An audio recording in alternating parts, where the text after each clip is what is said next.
Boa noite, meus amigos do Grupo Espírita Teresa de Jesus.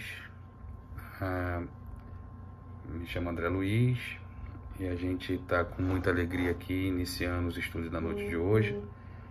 A nossa página de abertura é do livro Ideal Espírita, psicografada por Chico Xavier e Valdo Vieira, editada por espíritos diversos. Essa mensagem que eu vou ler agora é da irmã Sheila e chama-se Sinais de Alarme. Há 10 sinais vermelhos no caminho da experiência, indicando queda provável na obsessão. Quando entramos na faixa da impaciência, quando acreditamos que a nossa dor é a maior, quando passamos a ver ingratidão nos amigos, quando imaginamos maldade nas atitudes dos companheiros, quando comentamos o lado menos feliz dessa ou daquela pessoa, quando reclamamos apreço e reconhecimento, quando supomos que o nosso trabalho está sendo excessivo, quando passamos o dia a exigir esforço sem prestar o mais leve serviço, quando pretendemos fugir de nós mesmos através da gota de álcool ou da pitada de entorpecente, quando julgamos que o dever é apenas dos outros. Toda vez que um desses sinais vem a surgir no trânsito de nossas ideias, a lei divina está presente, recomendando-nos a prudência de parar no socorro da prece ou na luz do discernimento. Espírito da irmã Sheila.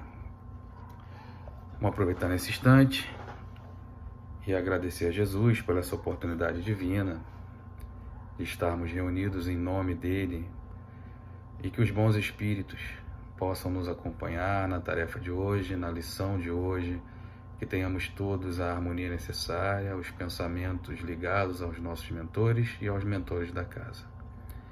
Porque dessa forma possamos dar por iniciada a noite de estudos do Grupo Espírita Teresa de Jesus. Que assim seja, graças a Deus. Boa noite aos meus amigos do Grupo Espírita Teresa de Jesus. Eu me chamo André, sou um dos voluntários da equipe da irmã Maria Angélica, do Centro Espírita Maria Angélica, que fica no Recreio dos Bandeirantes, e é com muita alegria que eu recebo esse convite carinhoso do Grupo Espírita Teresa de Jesus, para a gente estar no dia de hoje falando um pouquinho sobre o tema que é a Casa Espírita, né? A missão do Centro Espírita, a Casa Espírita, a importância do Centro Espírita. E a gente vive um momento tão conturbado, onde a Casa Espírita tem um papel fundamental e, de alguma maneira, a gente acabou se vendo, né, sem a possibilidade de a gente estar na presença física dentro da Casa Espírita, que nós, frequentadores, voluntários, trabalhadores, estávamos tão habituados. Então, dentro desse contexto, a gente vai estar falando um pouquinho essa noite sobre isso.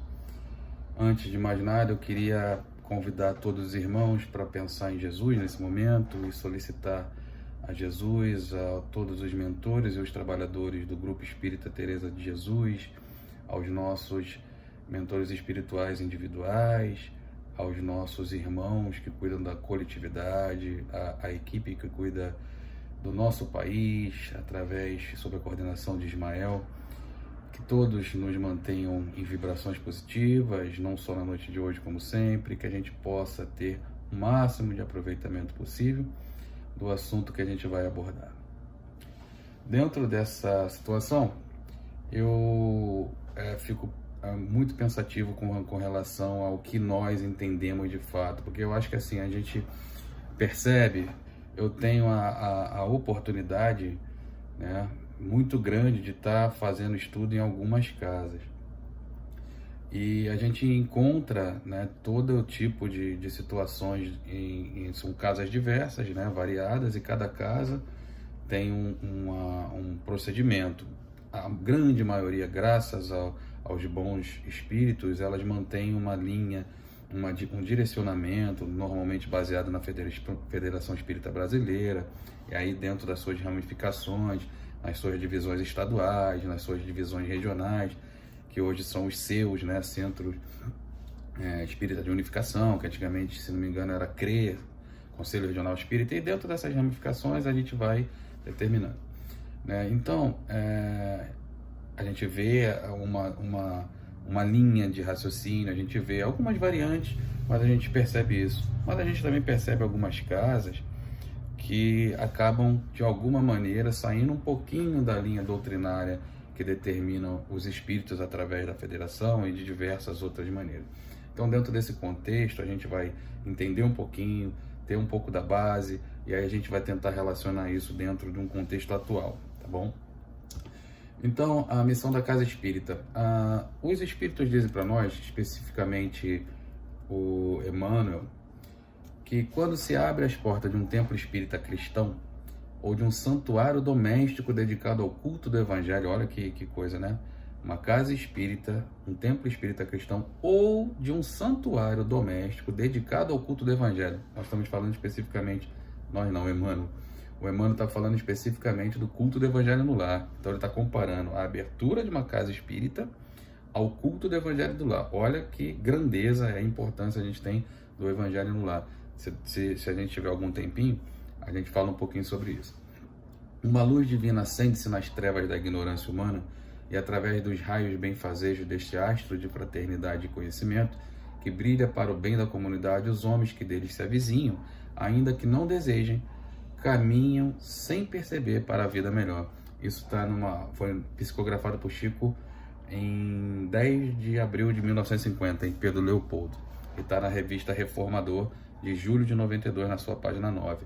Então aqui o Emmanuel deixa bem claro para a gente iniciar a nossa noite com essa mensagem de importância da casa espírita. Aqueles homens que se avizinham de um templo espírita ou de um culto do Evangelho no lar, mesmo que eles não desejem, eles estão sendo beneficiados pela essa luz divina que paira sobre esse ambiente nesse momento. Olha a importância. A missão do Centro Espírita. O Centro Espírita é uma escola onde podemos aprender, ensinar, plantar o bem e recolher as graças, aprimorar-nos, aperfeiçoar-nos na senda eterna. Emmanuel também, mais uma colocação dele. E o Centro Espírita é a unidade fundamental do movimento espírita.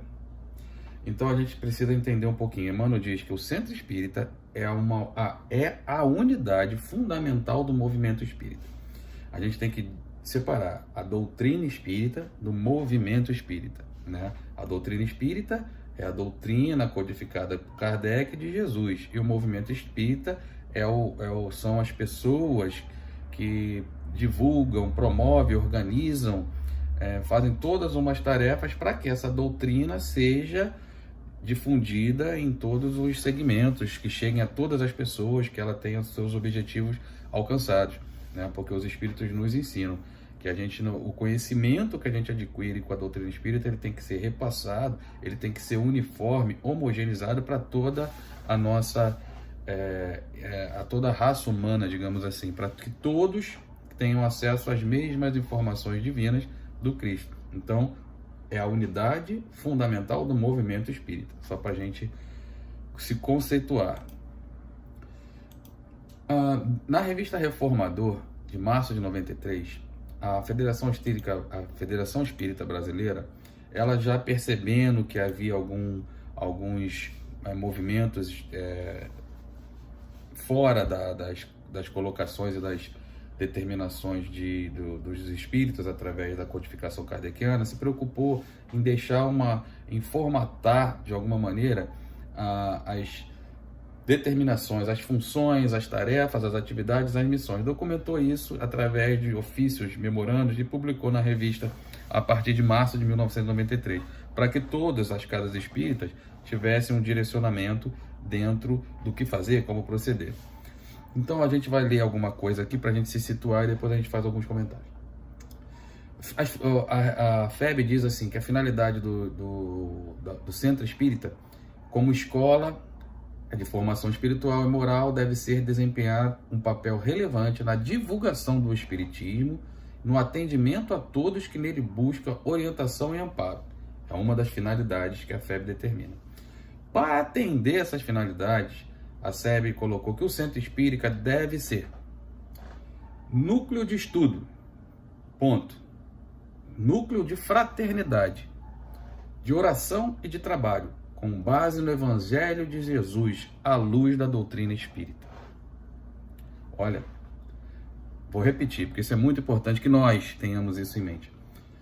Núcleo de estudo, de fraternidade, de oração e de trabalho, com base no Evangelho de Jesus, à luz da doutrina espírita. E quem codificou a doutrina espírita? Allan Kardec. Ou seja, nós temos que estar à luz da codificação kardeciana. Aqui, a Federação Espírita, os espíritos não dizem para nós. A finalidade da Casa Espírita é reunião mediúnica. Está escrito aqui? Não está. Ela diz assim, a finalidade da Casa Espírita é cura. Não, não está. Finalidade da Casa Espírita, estudo, fraternidade, oração, trabalho, com base no Evangelho de Jesus. O resto é consequência. Merecimento, consequência de merecimentos, de entendimentos, de reforma íntima, de uma série de outras situações. Então, a gente tem, alguns de nós, a grande maioria talvez, a gente tem algum entendimento errado. Aí eu vou puxar da memória de cada um de nós aqui. Olha, eu vou dar um exemplo e eu gostaria que vocês ponderassem, se não conhecem, se já viveram isso, ou se não conhece algum companheiro do movimento, da doutrina, que seja, que tenha vivido isso que eu vou narrar. Vocês já aconteceram com vocês, de vocês serem procurados, quando as pessoas sabem que nós nos denominamos espíritas cristãos, a imagem de Chico, de Divaldo, desses grandes ícones da doutrina, ela fica na mente das pessoas, e aí elas comparam automaticamente a gente a esses grandes espíritos. Que bom, porque nos obriga a seguir o caminho deles, e o caminho deles com certeza é um caminho bem bacana, para que se a gente conseguir alcançar um pouquinho do que eles fizeram, do que eles fazem, já estão de bom tamanho. Mas dentro desse contexto, se a gente for parar para pensar, as pessoas sempre procuram.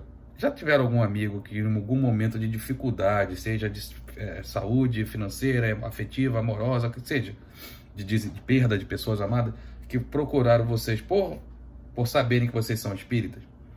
Eu tenho certeza que sim. E aí, esse amigo, a gente fala, não, olha, vamos lá no Teresa de Jesus, lá tem um trabalho muito legal, lá você vai ter entendimento de tudo que está acontecendo com você, você vai ter condições de tomar suas decisões. Aí você leva esse amigo até o Teresa de Jesus. Vamos adotar a hipótese de que esse amigo tenha sofrido alguma desilusão amorosa, né?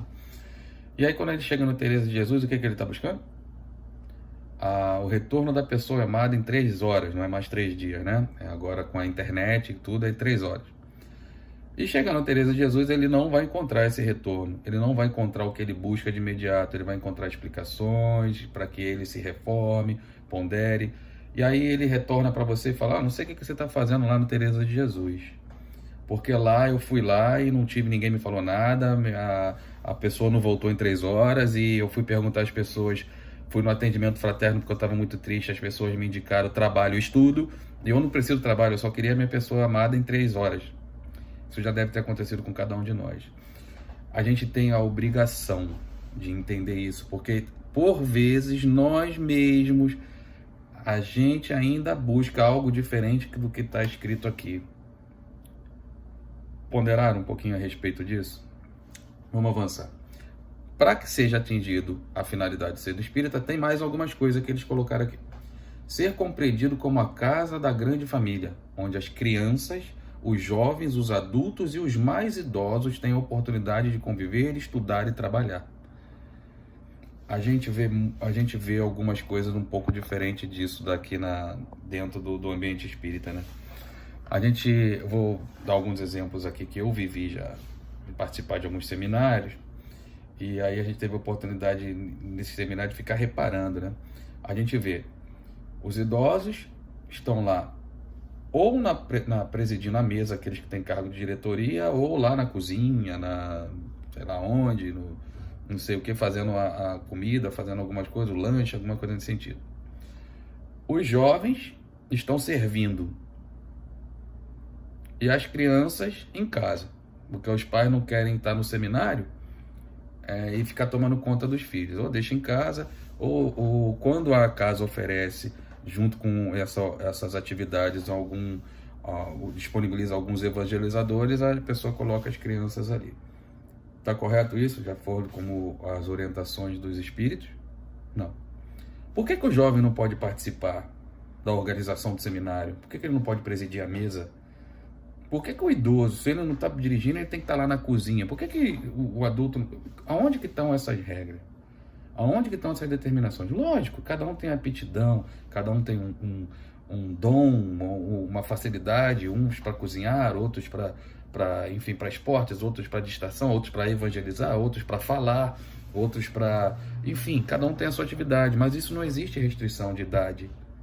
O que a gente vê é que algumas casas, quando a população, os membros efetivos dela vão envelhecendo, ela não tem reposição, porque não investe na mocidade, não dá oportunidades para o jovem. O jovem por si só ele é ansioso, ele precisa de oportunidades, ele quer colaborar, e alguns de nós acabam evitando esse tipo de colaboração. Então é um fator muito importante para a gente pensar, analisar e começar a modificar. No Centro Espírita Maria Angélica se adotou uma prática, agora eu não vou me lembrar de cabeça quantas palestras públicas são por semana, mas se não me falha a memória, são 6 ou 7 por semana. E pelo menos acho que metade delas, para fazer o preparo, a harmonização do ambiente, compondo a mesa que preside a reunião, tem um jovem da mocidade, fazendo a leitura do preparo e colocando as suas opiniões do que leu. Enfim, é muito legal, muito bonito. Eu tenho algumas atividades que eu participo lá no SEMA, uma delas é a caravana da quentinha, né, que se entrega quentinha sexta-feira à noite e recebe esses irmãos dentro da casa no sábado pela manhã, os irmãos em condições de rua, para que eles tomem banho, cortem cabelo, sejam evangelizados, tomem café, enfim, almoço, troca de roupa, médico, enfim, uma série de situações. E tem jovens trabalhando conosco lá, fazendo todas as atividades do que nós, um pouquinho mais maduros. No meu caso também eu sou jovem, vocês devem estar vendo, né? Eu sou bem jovem, vocês devem estar reparando aí, essas barbas brancas, a falta de cabelo é opção, tá? O importante é que a gente tenha condições de que o trabalhador, o voluntário, se dedique ao máximo dentro daquilo que ele gosta, do que ele pretende, com as orientações da doutrina espírita, tá? Ponto muito importante para nós. Por último, ele diz que para atingir a finalidade, a gente tem que proporcionar aos seus frequentadores oportunidade de exercitar o seu aprimoramento íntimo, a sua reforma íntima, pela vivência do Evangelho em seus trabalhos, tais como os de estudo, de orientação, de assistência espiritual e de assistência social. Complementando. Bom, tem que ter oportunidade para que todos que queiram, entendam, se preparem e trabalhem. Vamos avançar um pouquinho mais. Na sua função de escola da alma, o Centro Espírita tem a responsabilidade da educação integral do homem como espírito imortal e não como ser meramente existencial. Principalmente, a gente tem que contextualizar aqueles que entram dentro da casa como o homem, o ser integral. Para tanto, deve promover com vistas ao aprimoramento íntimo de seus frequentadores, estudo metódico e sistemático, explanação da doutrina espírita no seu tríplice aspecto, científico, filosófico e religioso, e aí uma observação com letras garrafais, consubstanciada na codificação kardeciana e no Evangelho de Jesus. Então, nós temos dentro da Casa Espírita que promover o estudo sistemático. Qual é o objetivo da Casa Espírita? Divulgação da mensagem do Cristo. E como é que se divulga isso? Através de palestras públicas, através de estudos sistemáticos. Não é através de reunião mediúnica. A reunião mediúnica é necessária, sim, quando a casa está preparada, foi plasmada do outro lado para isso, ou quando ela se os espíritos entendem que é a necessidade, enfim, não parte de nós, né? Eu sou muito crítico com relação a esse tipo de situação. A gente tem que entender que a finalidade da doutrina espírita é estudo, é o aprimoramento, é a reforma íntima, e todo o restante do que a gente tem dentro como base, como atividades basilares dentro de uma casa espírita, elas servem para que a gente se reforme, não é para que a gente tenha efeitos, né, de mediúnicos ou qualquer que seja, ou mesmo materiais, né? Não é essa a finalidade da casa espírita. Vamos avançar um pouquinho mais, porque se vocês repararam, eu falo pra caramba e acabo estourando o tempo. Vamos lá.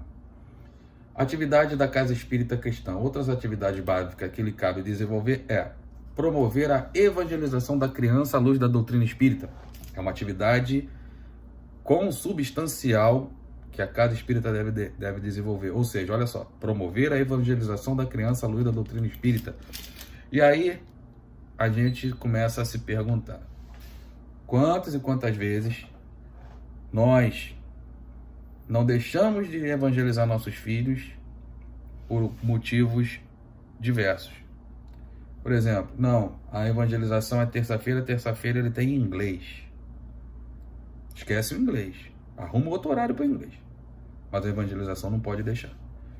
A evangelização é a base de tudo, sabe? E eu tenho alguns exemplos que eu consegui vivenciar ao longo da minha vida, dessa existência, que são gritantes. Vou citar um deles para vocês. Eu trabalhei durante 22 anos numa casa que fica dentro de uma comunidade que tem tráfico, tem tudo. Chama comunidade do Morro do São Bento, fica em Padre Miguel. Eu fiquei 22 anos lá na casa. A casa chama-se Lar Maria José, Centro Espírita Lar Maria José. E a casa é pequena, a casa é bem pequena mesmo, mas pra vocês terem uma ideia, a casa tinha 90 crianças na evangelização. E a grande parte dessas crianças que estavam na evangelização, grande parte eu não posso dizer, mas a gente tem conhecimento que algumas delas, depois da evangelização, fizeram algumas outras escolhas, o tráfico e tal, até por uma questão de proximidade, enfim, uma questão social, né, que a gente conhece. Os irmãos, o pai, os irmãos, o pai está preso, e acaba restando para aquelas crianças algum destino não muito agradável. Mas grande parte delas, em função da evangelização que receberam no centro, não foram. Buscaram outro destino. E eu lembro de uma, né, que tinha épocas lá, como qualquer comunidade que a gente conhece aí no nosso estado, né, e talvez até fora do estado, tinha uma guerra, enfim, uns rivais querendo guerra de território, né? E eu estava indo para trabalhar no centro. E aí passei por uma barreira e tinha lá um rapaz armado. Esse rapaz veio e apontou o revólver. Pediu que eu abrisse, aquelas coisas, apaga o farol, não sei o que, liga a luz, aí abre o vidro, eu abri. E ele perguntou para onde eu ia, que eu deixava, eu nem tive tempo de responder. Um rapazinho de lá de cima, lá de longe, ele gritou ali, você tá maluco? É o tio André do Centrinho, você tá doido? Eu não, tio, tá tudo bem com o senhor? Vai com Deus. Domingo eu vou mandar meu irmão lá. Gente, ele foi evangelizado lá. Ele fez algumas escolhas, mas o que ele aprendeu com os evangelizadores do Centro Espírita Lar Maria José, não esqueceu. Tá lá, a semente foi plantada. A evangelização é a base. E não, a gente está falando de criança, mas a evangelização de adulto, de criança, de jovem, de idoso, qualquer que seja a evangelização.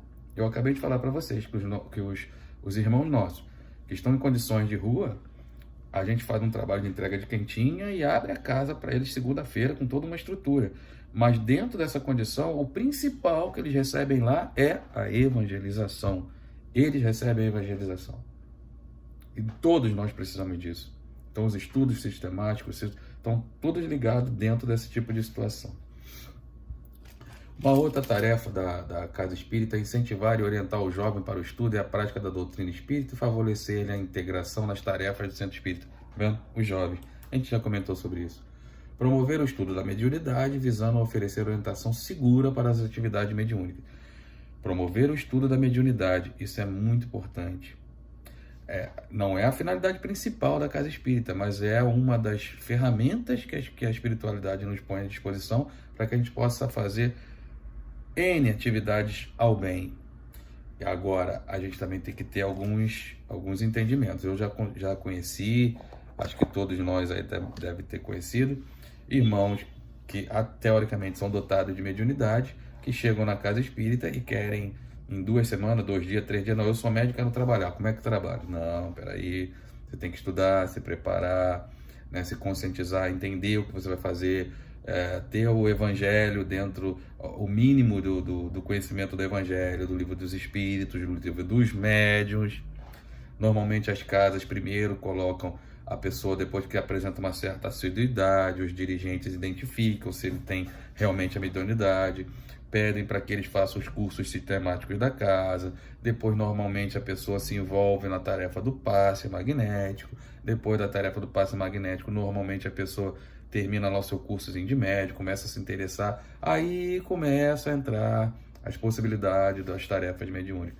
Normalmente é assim. E a gente tem que respeitar e entender que isso é necessário. Está escrito aqui pelos espíritos. Mantendo um trabalho de atendimento fraterno através do diálogo, com orientação e esclarecimento às pessoas que buscam o centro espírita. Incentivar e orientar a instituição do culto do Evangelho no lar. Viu a importância do culto do Evangelho no lar, né? É um tema que cabe um estudo de uma noite inteira. Aí, meus amigos, depois disso tudo, que a gente entendeu qual é a finalidade da casa, eu faço uma pergunta. Depois disso tudo, a gente pode se considerar espírita? Eu sou espírita? Já pararam para pensar nisso? O que é ser um espírita? Por que eu sou espírita? Eu realmente entendo a mensagem dos espíritos? Para a gente ter uma base, se considera o espírita, estamos falando, não é uma pergunta aquela que a gente tem toda decorada. Reconhece-se o bom espírita pelo esforço que faz em se melhorar? A gente está falando, contextualizando para entender. O espírita é aquele que acredita na existência de Deus, os princípios básicos da doutrina espírita, os 5 princípios básicos: existência de Deus, imortalidade da alma, reencarnação, comunicabilidade dos espíritos e pluralidade dos mundos habitados. Bom, se eu creio nisso, nesses 5, eu posso me considerar um participante dos ensinamentos espíritas cristãos. E aí a gente se pergunta, o espiritismo é a religião ideal? Qual é a resposta? Toda crença é respeitável. Quem falou isso foi Emmanuel, no livro Religião dos Espíritos. E falar nisso, esse livro é maravilhoso. Quem tiver a oportunidade de ler, eu recomendo. Toda crença é respeitável. No entanto, se buscasse a doutrina espírita, não lhes legue a fidelidade. Ou seja, se eu acredito naqueles 5 princípios lá, eu me considero um espírita. E se eu me considero um espírita e abracei a causa, eu não posso negar a fidelidade a essa doutrina. E não negar a finalidade é entender que eu tenho que, dentro da casa espírita, ter todas aquelas finalidades e objetivos que a gente acabou de ler. E principalmente que eu tenho que, de alguma maneira, promover a minha reforma íntima. É nisso que Emmanuel fala para nós quando ele pede fidelidade à escolha que nós fizemos de ser espírita. Alguém nos obrigou a ser espírita? Pode ser que até, enquanto éramos jovens, pudemos ser obrigados, que é o meu caso. Deixo bem claro aqui. Eu nasci, meu nome é André Luiz, eu nasci dentro de um lar espírita, numa família espírita. Inclusive, meu nome é por causa disso que eles queriam que eu fosse médico, né? Erraram. Não tenho nenhuma vocação para medicina, desde que eu me entendo como gente, me perguntavam, a minha mãe, meus tios, todos envolvidos na doutrina, no movimento espírita, e falavam, André, você vai ser médico. Não, vou ser engenheiro. Desde que eu me entendo como gente, eu acabei realmente, como eu sou um espírito duro, endurecido, eu fui até o final e fiz o que eu queria fazer como graduação. Inclusive até mais de uma vez. Me formei em engenharia 2 vezes, de tanto que eu gosto. Médico não deu. E a minha família me obrigava. Eu não queria ir para evangelização. Eu ia pelas orelhas. Algumas vezes tomava até umas palmadas para ir para evangelização. Porque naquela época podia. Agora não pode mais. Eu nem entro nesse demérito, porque eu não conheço nada disso. A gente respeita tudo que os psicopedagogos, psicólogos, todos eles nos ensinam, porque eles são estudados para isso. Mas na minha época lá podia. Então eu ia lá pelo puxão de orelha mesmo. E até participava da evangelização e tal. Fui obrigado a ir, mas ninguém me obrigou depois de que eu tomei a minha, digamos assim, consciência, lá depois da minha puberdade, 14, 15 anos, que a gente se revela, abre aspas, e o nosso espírito demonstra as tendências que traz, ninguém me obrigou mais, nem tem como obrigar. E eu tô aqui até hoje. Então, quer dizer, eu fui obrigado. Talvez se não me obrigassem, eu não tivesse ouvido tudo que eu ouvi na minha infância, tolhido as tendências negativas que eu tinha com os meus evangelizadores, com a minha família, com uma série de outras situações, eu não tivesse continuado na doutrina. Não que ela seja a única forma de salvação, porque isso não existe. Kardec mesmo já colocou pra gente, fora da caridade não há salvação. Ele não disse fora da doutrina espírita não há. Existe caridade em várias outras instituições e são tão eficazes quanto. Caridade é caridade. Mas no meu caso, eu não me imagino fora da doutrina e devo isso à insistência e às palmadinhas que eu levei lá dos meus familiares para que eu me evangelizasse. Então, é nisso, né, que a fidelidade que eles falam, é nessa importância de tudo isso que a gente está vendo até agora. Aí eu trouxe aqui pra gente uma história para que a gente às vezes se confunde muito, né? Porque, por exemplo, mas eu ainda tenho defeitos, eu ainda tenho falhas, aí eu não posso ir lá, porque lá na casa espírita tem isso também, né? Quando a gente entra na casa espírita, a pessoa que vem de fora, que não está habituado como nós a frequentar, quando a gente entra a primeira vez na casa espírita, vê lá os dirigentes sentados, fazendo aquelas orações lindíssimas, todos os frequentadores quietinhos, concentrados, você quer falar, nossa, eu estou entrando numa cidade espiritual maravilhosa, né? A gente tem essa impressão quando a gente chega a primeira vez, que todo mundo que ali está são santos e anjos, né? E alguns de nós faz até questão de demonstrar, né? De parecer através de palavras rebuscadas, aquelas coisas. Então, eu participei fui dar palestra numa casa uma vez, que o dirigente se apresentou, acho que ele levou uns 15 minutos se apresentando. Diretor, presidente, médium, não sei o quê, eu achei que ele era próximo a Jesus, assim, tipo, diretor, médico, salvador da pátria, amada, idolatrado. Gente, nós não somos diferentes de ninguém. Nós temos os nossos problemas, o nosso defeito. E dentro desse contexto, a gente pode se considerar espíritas cristãos, a gente pode fazer parte de uma casa espírita, pode fazer tudo aquilo que foi direcionado. A gente tem essa condição? Aí a gente fica na dúvida, né? Desculpe, eu tô filmando aqui do celular e às vezes ele cai, aí eu tô ajeitando de vez em quando. Às vezes a gente fica com essas dúvidas. Eu que trouxe uma mensagem de um companheiro muito querido de nós para esclarecer essas dúvidas, para a gente saber se a gente pode ou não pode se considerar espíritas e cristãos principalmente, né? Acho que isso que é o mais importante. O livro chama-se Momento de Ouro. É uma mensagem de Irmão X, psicografada por Chico. Humberto de Campos é divino, né? Eu sou fãzaço dele. E ela é uma narrativa que envolve o Dr. Bezerra de Menezes. Presta atenção, o nome do capítulo é A Diferença. Eu não coloquei aqui qual foi a página desse livro, mas o capítulo, vocês procurem lá A Diferença. Até faz o seguinte, leiam o livro todo até achar esse capítulo. É melhor. A reunião alcançava a parte final e na organização mediúnica Bezerra de Menezes retinha a palavra. O benfeitor desencarnado distribuía consolações quando um companheiro o alvejou com azedume, ou seja, a reunião alcançava a parte final e Bezerra manifestou-se através de um médium para fazer as considerações finais e deixar alguma mensagem. Quando um companheiro o alvejou, disparou contra ele algumas colocações com azedume, amargo, né? Bezerra: não concordo com tanta máscara no ambiente espírita. Eu estou cansado de tartufismo. Assim, andar e não sair do lugar. Falo contra mim mesmo. Posso, acaso, dizer que sou espírita cristão? Ele foi chato, mas pelo menos ele foi sincero, né? Ele falou, eu não aguento mais estar no ambiente espírita. Eu tenho certeza que isso não se refere e não é possível acontecer no grupo Teresa de Jesus. Isso só acontece em outras casas espíritas. Porque nós somos espíritas, então a gente não pode ter azedume, ser agressivo, não é? Continuando. Vejo-me fustigado por egoísmo, intolerância, avareza e ciúme, comento desatenções e disparates, reconheço-me frequentemente caída em maledicência e cobiça. Ainda não venci a desconfiança e nem a propensão para ressentir-me. Nossa! Aí a gente pensa e fala assim, intolerância, avareza, ciúme, maledicência, cobiça, desconfiança, propensão a ressentir-se, ou seja, melindre. Algum de nós tem isso? Não precisam responder, só pensar. Quando menos espero, chafurdo-me nos erros da vaidade e do orgulho. Esse a gente não tem, a gente é espírita, cristão, então a gente não tem nem vaidade nem orgulho. Articulo ofensas contra o próximo. Eu nem vou comentar isso, nem vou comentar. A ambição mora comigo e por isso agrido os meus semelhantes com toda a força de minha brutalidade.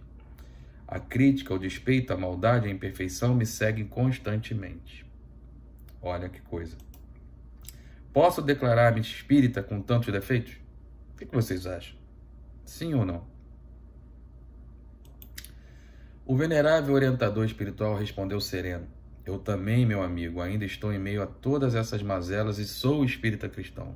Olha que legal. Dr. Bezerra de Menezes respondeu para ele: sim, meu amigo, eu ainda estou com todas essas mazelas aí que você citou e sou espírita cristão. Ele afirmou. Como assim? Revidou o consulente agitado. Perfeitamente, concluiu Bezerra, sem alterar-se. Começou a explicar ao nosso companheiro. Todas essas qualidades negativas ainda me acompanham. Só existe, porém, um ponto, meu caro, que não posso esquecer. É que antes de ser espírita cristão, eu fazia força para correr atrás de todas elas, de todos esses defeitos, essas mazelas. E agora que sou cristão e espírita, faço força para fugir delas. E sorrindo, concluiu: como vê, meu amigo, há muita diferença entre uma e outra. Podemos sim e devemos nos considerar, desde que a gente entenda que todos esses defeitos que carregamos, essas necessidades de melhora que carregamos, elas estão ficando cada vez mais para trás, porque a gente está fazendo força para fugir delas. Talvez a gente não consiga alcançar a plenitude, talvez eu não consiga, nós não consigamos nessa encarnação ainda, nos isentar totalmente da vaidade, do orgulho, da ambição, da maledicência, do melindre, mas que a gente se afaste o máximo possível. E esse movimento de se afastar o máximo possível é um movimento em direção, é um movimento impulsionado pela reforma íntima, em direção à evolução. E esse movimento é que nos faz considerar espíritas cristãos, porque o espírita reconhece seu verdadeiro espírita pelo esforço que ele faz em melhorar-se. É por isso que a explicação de Dr. Bezerra de Menezes é maravilhosa e perfeita. Vocês concordam com isso? E olha, gente, ainda muito inato da gente esse tipo de situação. Eu vou falar rapidamente uma situação que eu fiquei com vergonha de mim mesmo. Vocês já viram que eu falo demais, né? Conto as histórias. O nosso tempo está quase acabando, mas eu vou me reservar o direito de falar essa história. Eu fui num seminário algum tempo atrás. Não fui participar como orador, fui assistir o seminário. E nesse seminário estava Divaldo, André Trigueiro, alguns outros nomes que eu não me lembro agora. E estava o Rossandro. Eu lembro bem do Rossandro porque foi ele quem me chamou a atenção para esse fato. Aí, quando a gente chegou, né, a gente estava acompanhado de um grupo de amigos da casa que a gente frequenta, né, do Maria Angélica e tal, de outros amigos de outras casas e tal. E aí, como esses auditórios são muito frios, né, eu levei um casaco. E aí, a primeira coisa que a gente fez foi procurar um lugar lá na frente, para sentar e ficar próximo. E aí a gente, até aqui todo mundo pensa igual, não, vamos sentar lá na frente, cheguei cedo, vamos sentar lá na frente. E depois a gente começou a se dar conta, um companheiro falou, e a gente começou a se dar conta, quando olhou para trás, a gente viu uma porção, uma quantidade representativa de gente idosa, que não tem a velocidade para caminhar que a gente tinha, e que não tem a visão tão perfeita quanto a gente, que é um pouco mais novo, que não tem a mobilidade, que não tem a audição.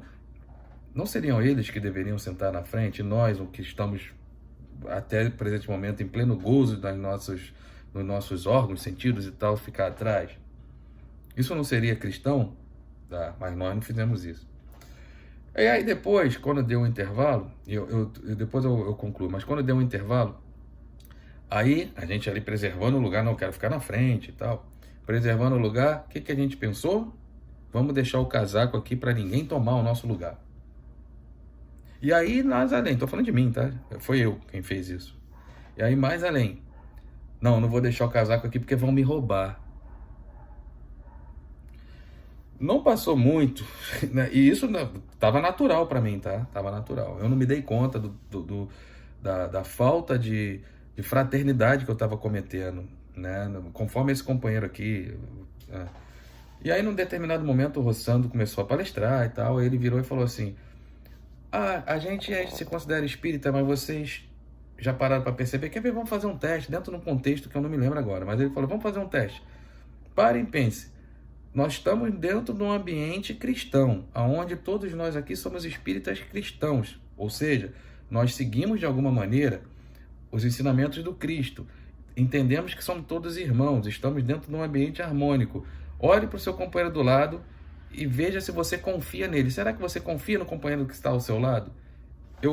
Ali caiu a ficha, eu parei, pensei, olhei para minha esposa, ela olhou para mim, a gente parou, pensou, falou: meu Deus do céu, como a gente ainda é pequeno, como a gente ainda é pobre de espírito, mas vamos nos esforçar. A partir de agora eu não cometo mais esse tipo de erro. E aí a gente vai evoluindo, vai percebendo as nossas falhas, vai, né, se corrigindo, vai aprendendo. Então isso é muito importante. Essa mensagem do Dr. Bezerra de Menezes é muito importante para que a gente tenha a consciência. A gente está chegando na reta final do tempo, e aí eu queria terminar fazendo um paralelo. A gente visualizou, a gente viu as finalidades, a situação da casa espírita, a gente teve orientações enquanto a evangelização, enquanto as finalidades, enfim, da casa como um todo, até falamos um pouquinho do movimento. E hoje, com essas restrições que a gente está tendo, qual o papel da casa espírita? Mudou? Não, mudou.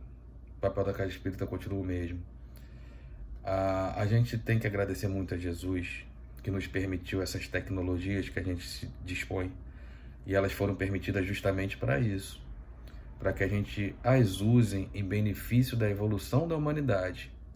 Essas tecnologias foram permitidas por Jesus para que a gente possa alcançar distâncias onde antes não era possível, e alcançar essas distâncias com mensagens de amor. A gente está vivendo momentos difíceis, sim. A casa espírita, ela não deixou de existir. A espiritualidade não deixa de trabalhar. E nós também não deixamos de trabalhar.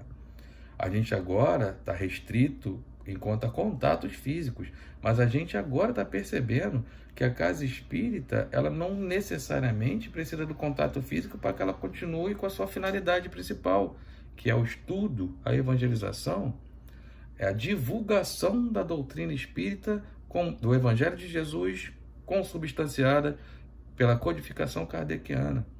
Então, dentro desse contexto todo, a casa espírita não perdeu a importância. Melhor, ela está alcançando mais lares, a gente tem mais tempo para se dedicar à doutrina, a gente tem mais tempo para estudar, a gente tem mais tempo para assistir, para se evangelizar. A gente está dentro do momento onde a casa espírita é fundamental para a continuidade do nosso processo evolutivo. E eu espero, meus irmãos queridos, que tenha ficado uma boa mensagem a todos vocês. Eu fui orientado que a gente teria 40 minutos para falar, eu já estou com 41 minutos, vocês já perceberam que eu falo bastante, mas eu agradeço demais a paciência de vocês em terem me ouvido, agradeço demais a oportunidade de estar participando do Grupo Espírita Teresa de Jesus. Em breve, se os irmãos, né, tiverem essa opinião, gostaria muito de conhecer a casa, porque sempre ouvi falar bem, e a gente está aqui à disposição de todos e desejando que todos nós tenhamos o discernimento necessário para que a gente faça as melhores escolhas possíveis, para que a gente tenha sempre o nosso pensamento harmônico, em sintonia com Jesus, com os bons espíritos do bem, que a gente saiba cada vez mais nos esforçar nessa melhora, passo a passo. A natureza não dá salto, e nossa natureza não vai dar salto, mas o pequeno passo hoje é um grande passo amanhã, né? Ele se transforma num passo enorme amanhã. Então eu desejo a todos uma excelente noite, um excelente final de semana, e que todos tenham Jesus nos seus corações, que todos os mentores possam abençoar não só aqueles frequentadores da nossa casa, mas todos aqueles que simpatizam, que de algum momento estão sintonizados conosco, encarnados e desencarnados. Eu agradeço muito, meu muito obrigado por essa oportunidade, e eu espero que seja breve um encontro pessoal com os companheiros do Grupo Espírita Teresa de Jesus. Fiquem com Deus. Então, meus amigos, após todas essas reflexões e a toda essa noite de estudos, vamos para o nosso encerramento aí com a prece final. Agradecendo a oportunidade, agradecendo a todos aí a paciência de ter me ouvido e desejando que todos nós tenhamos um breve encontro, dessa vez fisicamente. Vamos elevar nossos pensamentos a Jesus, pedindo a Ele compreensão, paciência ante esse momento de dificuldade, pedindo a Ele que nos acalme os nossos corações, as nossas mentes, que nós possamos entrar numa corrente de vibração positiva através dos nossos esforços, para que emanemos positividade, amor, muitas vibrações de paz a todos aqueles que necessitam de consolo, para que os nossos líderes e governantes possam estar sempre em contato com o mais alto. E acima de tudo, Jesus, que tenhamos humildade para entender os nossos desafios e aceitação para as nossas provas e expiações. Que a sua paz, Mestre dos Mestres, possa estar conosco, não só hoje, como sempre, e que todos os mensageiros e ceareiros do Grupo Espírita Teresa de Jesus possam receber a nossa gratidão por mais uma noite de estudos, por mais uma noite de reflexões, que com certeza tenhamos todos o discernimento necessário e a coragem de promover as nossas mudanças. Amparo-nos, Jesus, não hoje como sempre. Que assim seja, graças a Deus. Muita paz a todos.